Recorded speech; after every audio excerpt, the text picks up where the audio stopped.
Hey everyone, I'm Sam Shaffer, owner of Titanium Archery Products. I have a video here where we're going to put together real quick to show how to resolve a fairly simple problem. It doesn't occur that much, to be honest. It only has happened on a few occasions that I've heard of. But when it has, I know people are somewhat perplexed and they don't know what to do and they're afraid they'll damage their products. So what you're seeing right here is a stabilizer along with quick disconnect module that was inside of that vise. This is actually one of our Gen 3 models because it does have that longer socket cap screw. And as you can see here, there's a portion that fits onto the back.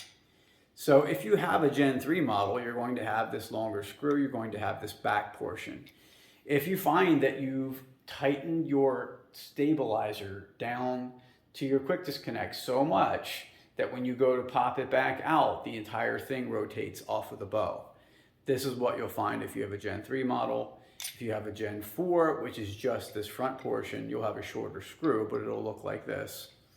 So what do? Well, first you're going to want to remove this, and it might be a little tighter on your particular product. These do fit a little tighter in some cases over top of here. It might seem like it won't come off. It will. I can assure you it's not bonded on with adhesive. You can pull that back off of there. So get that out of the way. Now let's talk real quickly about how this happens. How does it occur that this is not tight enough to resist the rotation of the stabilizer? Well, when you first install products like this, I always recommend that the correct tools be used. Just like the correct tools are being used here for disassembly, to assemble, you want to use correct tools. And a socket wrench is what I strongly suggest you attach this to the bow riser with. So this is a 1/4 inch drive screw.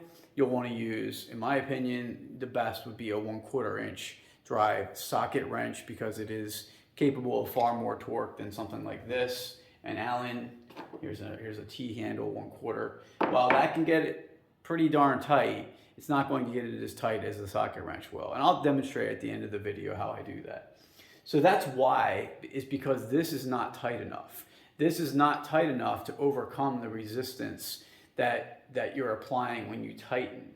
So you might not realize it, but if this is not fully tight to the riser, when you go to tighten your stabilizer in, you might be rotating this slightly. You might not see that occur, but just a hair, it'll rotate. And you're also probably over muscling the tightness of the stabilizer into the quick disconnect. This is designed in a way that is very minimal amount of pressure that's required. It does not need to be muscled into there. Just hand tighten it, it'll stay where it's supposed to. You'll find the level of pressure that's required over time to keep it where you want. So if it gets to be where you're at this point and you have this thing as one assembly here, and you want to get it free, you'll need to use the right tool, and that is really a bench vise. And it doesn't have to be this big of a bench vise, but you'll need a vise. You'll also need wood blocks like this so that you don't mar the finish. This can bite down really hard on the aluminum and not do any damage to it at all. So I'm really cranking down a good bit there, to the point that I know when I go to rotate the stabilizer, that portion, that module will not spin. I don't want that to spin in there at all, because that could cause some damage to the part if it were to spin.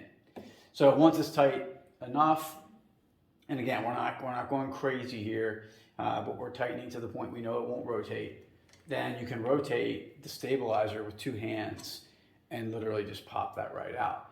If it's so tight that you just can't get a good grip on it, then get your hands on something like a bottle opener. There's rubber mesh type bottle openers, jar openers. You could use dishwashing gloves that fit tightly because those are very rubbery, and that'll allow you to have the grip you need. But I can 100% assure you, if you tighten down enough on the module and then you have a good grip on the stabilizer, there's no way it's not going to come out. It absolutely will. So that's how that's accomplished. So now we have a minute or two here where I'll look at the bow itself real quick, and we'll show what we do for tightening these products, assembling these products on to the bow. And again, you can see I'm using wood blocks. I'm using them on the sides of the limb pockets.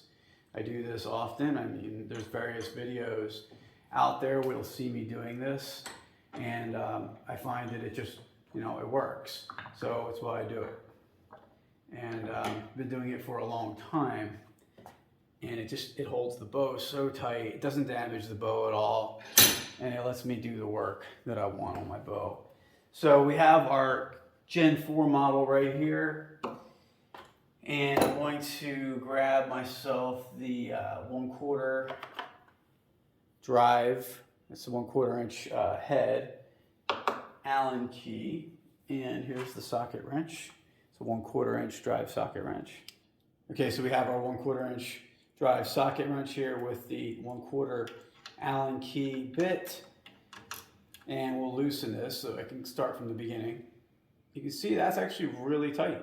I mean, obviously it was pretty easy to get it loose, but that was tighter than I ever could have gotten it with just this.